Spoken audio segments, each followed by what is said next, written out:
3장 6절에서부터 21절까지 말씀입니다. 함께 읽겠습니다.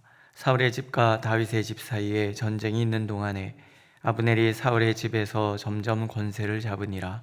사울에게 첩이 있었으니 이름은 리스바요 아야의 딸이더라. 이스보셋이 아브넬에게 이르되 내가 어찌하여 내 아버지의 첩과 통관하였느냐 하니 아브넬이 이시보셋의 말을 매우 분하게 여겨 이르되 내가 유다의 계머리냐? 내가 오늘 당신의 아버지 사울의 집과 그의 형제와 그의 친구에게 은혜를 베풀어 당신을 다윗의 손에 내주지 아니하였거늘 당신이 오늘 이 여인에게 관한 허물을 내게 돌리는도다. 여호와께서 다윗에게 맹세하신 대로 내가 이루게 하지 아니하면 하나님이 아브넬에게 벌 위에 벌을 내리심이 마땅하니라. 그 맹세는 곧 이 나라를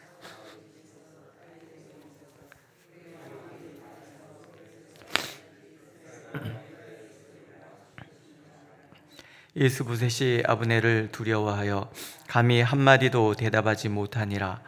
아브넬이 자기를 대신하여 전령들을 다윗에게 보내어 이르되 이 땅이 누구의 것이니까?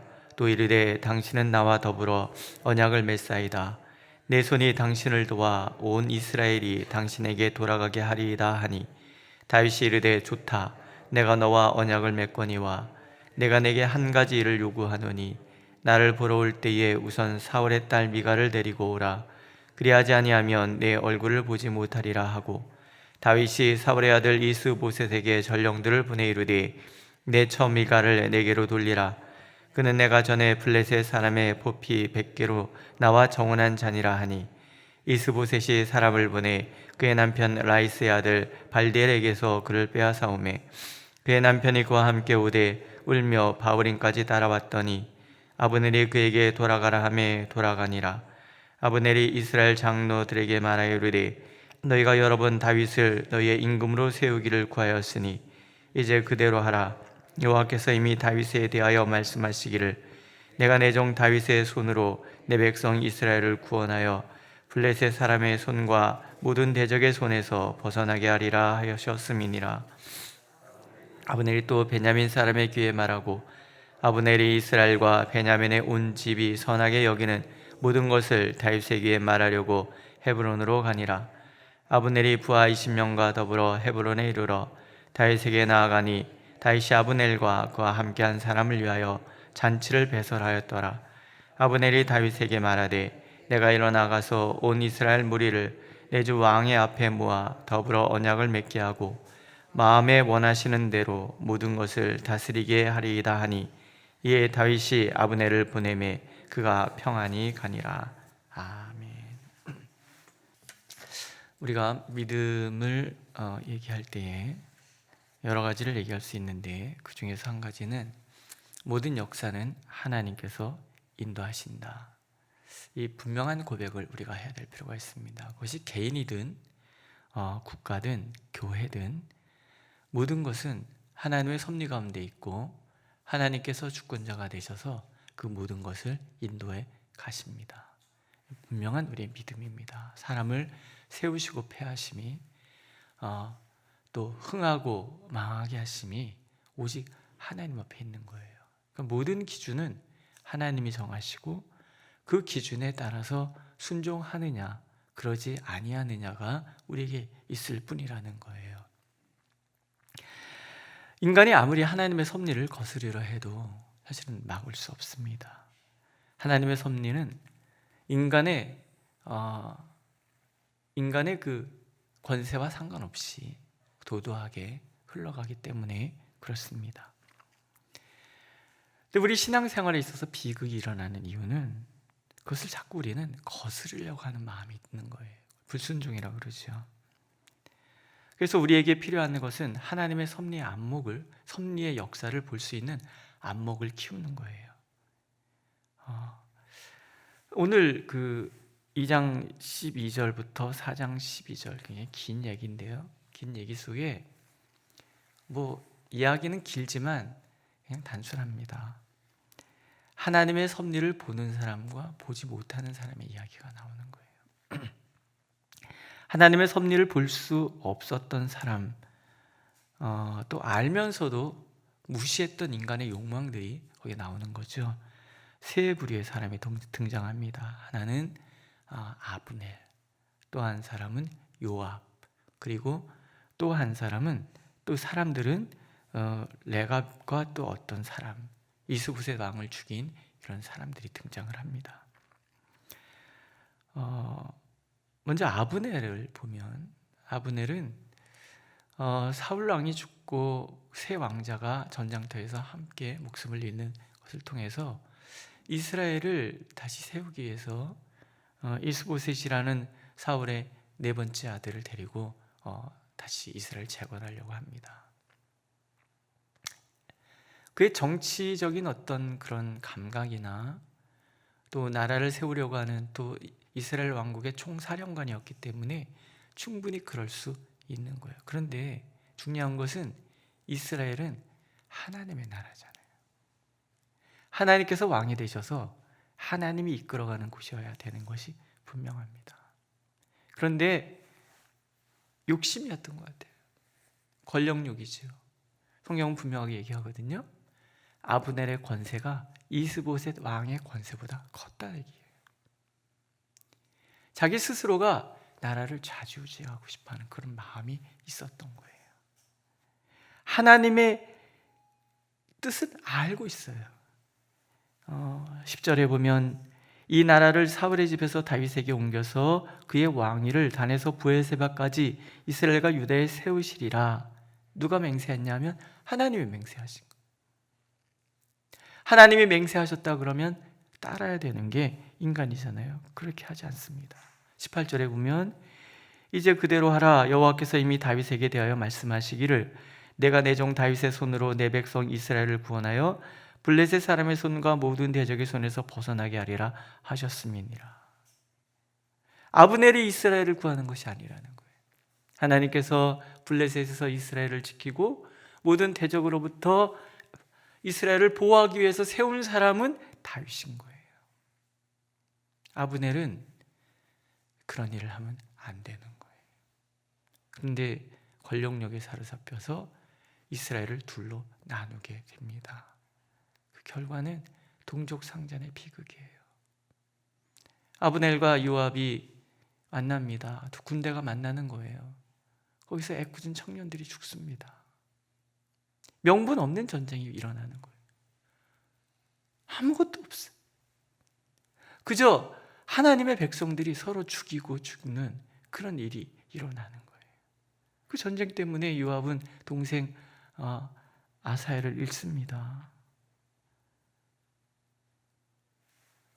이런 비극적인 일들이, 이 비극은 비극을 또 낳는 거예요. 권세가 점점 세다 보니까 이스보셋이 아브넬을 견제하고 싶은 마음이 있을 거 아니에요.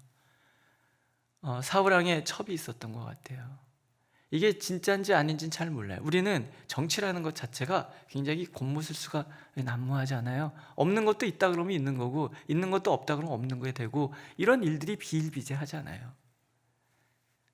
우리 정치인들 중에서 나 잘못했습니다라고 뭐 지적받을 때 말하는 사람 누구 봤습니까? 없습니다. 일단 아니라고 얘기부터 하잖아요. 다 들통나는데 또 변호사만 잘 쓰면 다 피해가는 거예요. 우리가 보기에는 그렇지 않습니까? 권세 잡은 자들은 다 그래요. 그래 보여요. 이 문제를 거론을 하는데 사실 그게 중요한 게 아니에요. 지금 이스라엘의 권세 잡은 자가 누구냐는 얘기죠. 아브넬이 권세를 잡고 있어요. 이스보셋은 아브넬이 화를 내니까는 말도 못해, 꼼짝 못해요. 이게 교회 안에서도 있을 수 있다는 얘기예요. 내가 목소리 내고 싶은 충동이 일잖아요. 우리는 늘 그런 걸 조심해야 합니다. 뒤에서 묵묵하게 나를 드러내지 않고 교회를 섬길 수 있다? 이게 잘 어려운 게 인간인 거예요. 내가 인정받고 싶잖아요. 안 그렇습니까? 인정받고 싶은 거예요.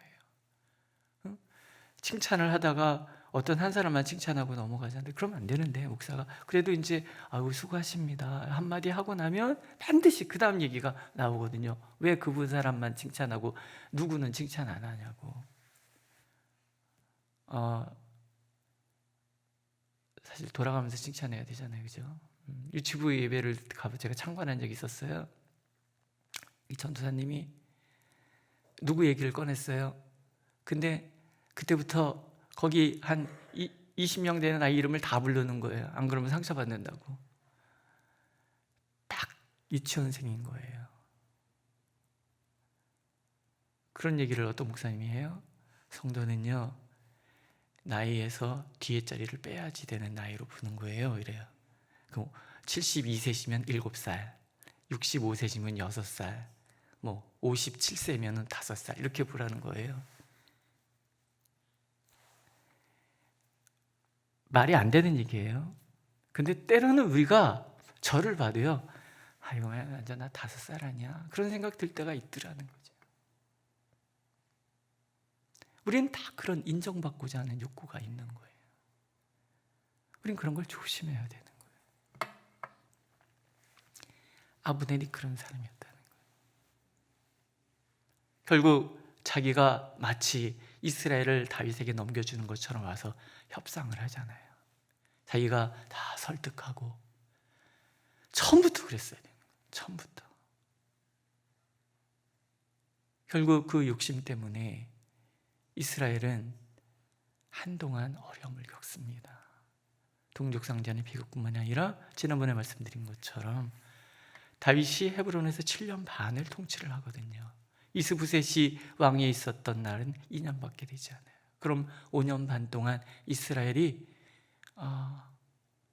권력이 없는, 아브넬도 죽었지요, 이스보셋도 죽었지요. 혼란 상태에 빠지게 되었다라는 거예요. 그래서 우리는 늘 나를 돌아보면서 내 욕심이 어떤 교회를 어렵게 하는 것은 아닌지 늘 돌아봐야 됩니다. 하나님만 나를 알아주시면 돼요. 믿으십니까? 하나님이 인정하시면 돼요. 두 번째, 요압의 문제지요. 애꿎은 전쟁에서 지 동생이 잃었어요. 근데 지금 어쨌든 간에 아브넬과 다윗 간에 평화 협정이 맺어져서 이스라엘이 통일을 이루는 중요한 순간이에요. 근데 개인적인 사사로운 원한에 의해서 아브넬을 죽입니다.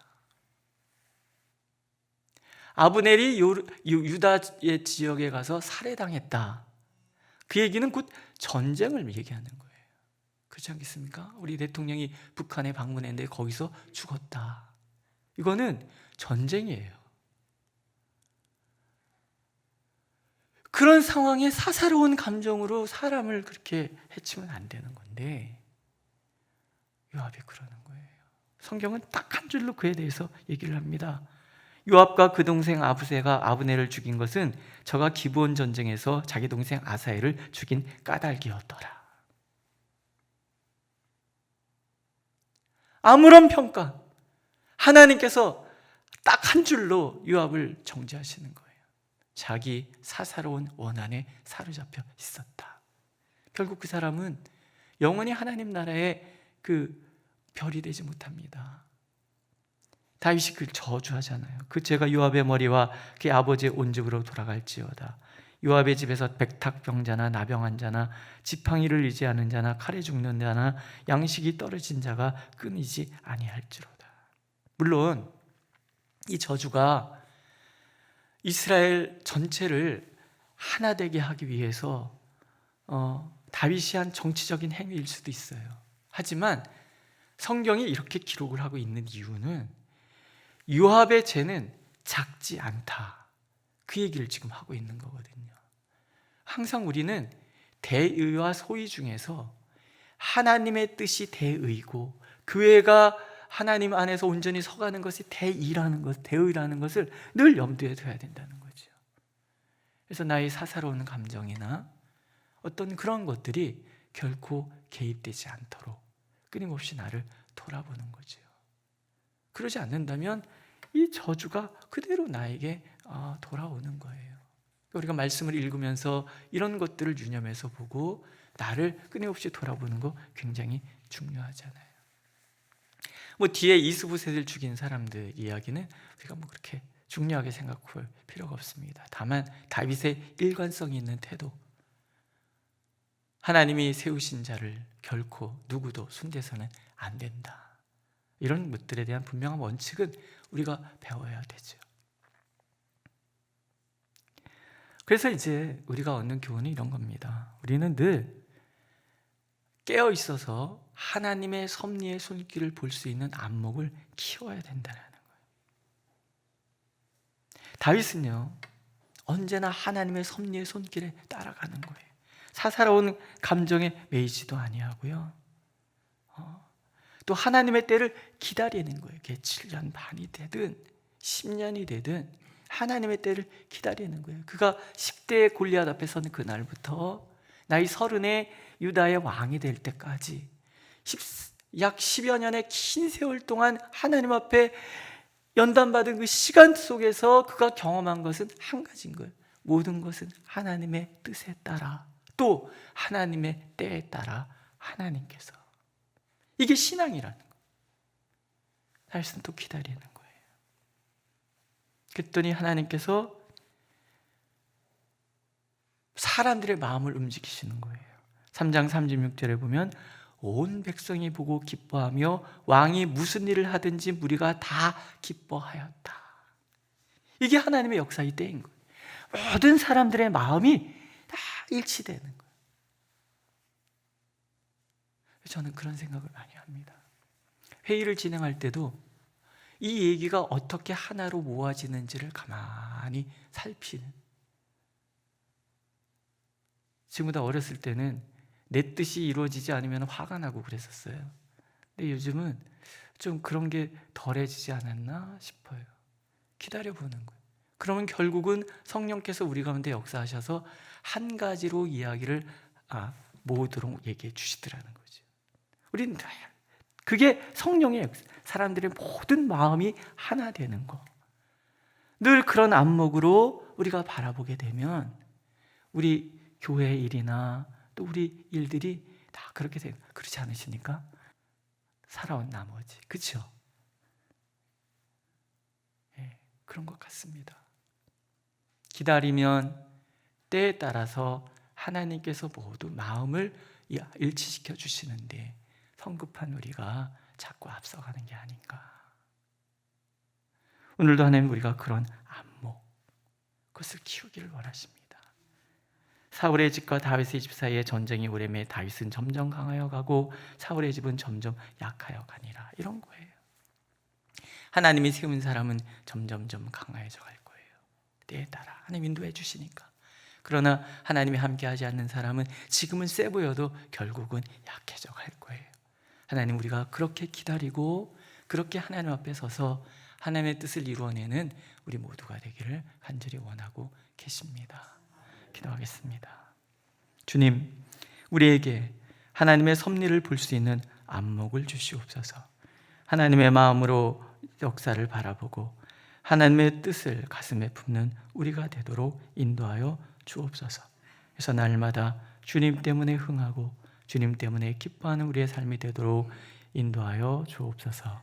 예수님의 이름으로 기도드렸습니다. 아멘. 하늘에 계신 우리 아버지, 아버지의 이름을 거룩하게 하시며 아버지의 나라가 오게 하시며 아버지의 뜻이 하늘에서와 같이 땅에서도 이루어지게 하소서. 오늘 우리에게 일용할 양식을 주시고 우리가 우리에게 잘못한 사람을 용서해 준 것 같이 우리 죄를 용서해 주시고 우리를 시험에 빠지지 않게 하시고 악에서 구하소서. 나라와 권능과 영광이 영원히 아버지의 것입니다.